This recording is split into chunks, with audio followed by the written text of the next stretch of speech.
To organize the trials of the foreign Tablighis hearing on consolidations of case is in process. The Supreme Court has asked Bihar government to file reply in this matter, especially regarding the transfer of cases from Patna to Delhi. The central government had blacklisted 960 foreign Tablighis hailing from 35 countries. Tablighis have requested for class opened in Patna to be transferred to Delhi on the humanitarian grounds. Regarding the process, Solicitor General Tushar Mehta said in the court that consolidation has on underlying logistic issues.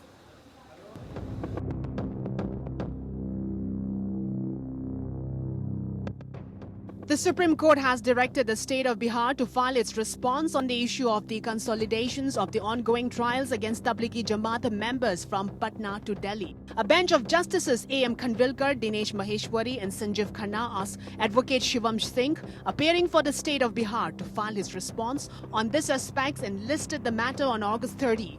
Senior Advocate Menika Guruswamy appeared for the petitioners and stated that trials against a few foreigners were going on in Patna and sought their consolidations in Delhi on humanitarian grounds. Solicitor General Tushar Mehta, appearing for the centre, stated to consolidate all trials would come with its own logistical issues. In Delhi, the cases were spread across 4 to 5 different magistrates. If in more than one cities, there will be logistical issues, said Mehta. On August 6, the centre had informed Supreme Court that lookout notices issued against the foreign nationals for their alleged involvement in Tablighi Jamaat activities at Delhi's Nizamuddin Markaz have been withdrawn. Upon being asked about the status of trials, Mehta had then informed the court that 10 out of the 34 petitioners have chosen to contest the criminal cases against them instead of opting for a plea bargain. The law officer had further stated that these trials were before different courts in Delhi and suggested that they may be brought before one court to be disposed of expeditiously. On April 2nd, government decided to blacklist as many as 960 foreigners from 35 countries who were present in India.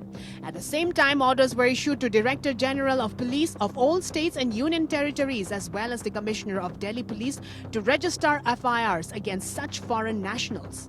Contending that the decision had been taken unilaterally and arbitrarily, the foreign nationals urged the top court to declare the decision as unconstitutional and void. Their plea emphasized that a decision of an en masse blacklisting without issuing notice. The centre had stated in reply to the plea that there existed no fundamental rights on the part of a foreigner to obtain a visa or to continue a cancelled or rescinded visa. Highlighting the specific nature of the breach committed by the present petitioners and the reasons for the action taken by the centre, the central government stated that the petitioners had indulged in activities in the nature of the Tablighi activities which are not permitted on tourist visas and are liable for legal actions against them. It was pointed out that apart from visa violations, the activities of the petitioners in the nature of the Tablighi activities in questions have endangered many lives in the ongoing COVID-19 pandemic and therefore are liable to legal actions. With regard to invocations of Article 32 for their benefits, the centre states that no legal immigrants can crave the leave of the top court to question the decision taken by a statutory scheme. Bureau Report.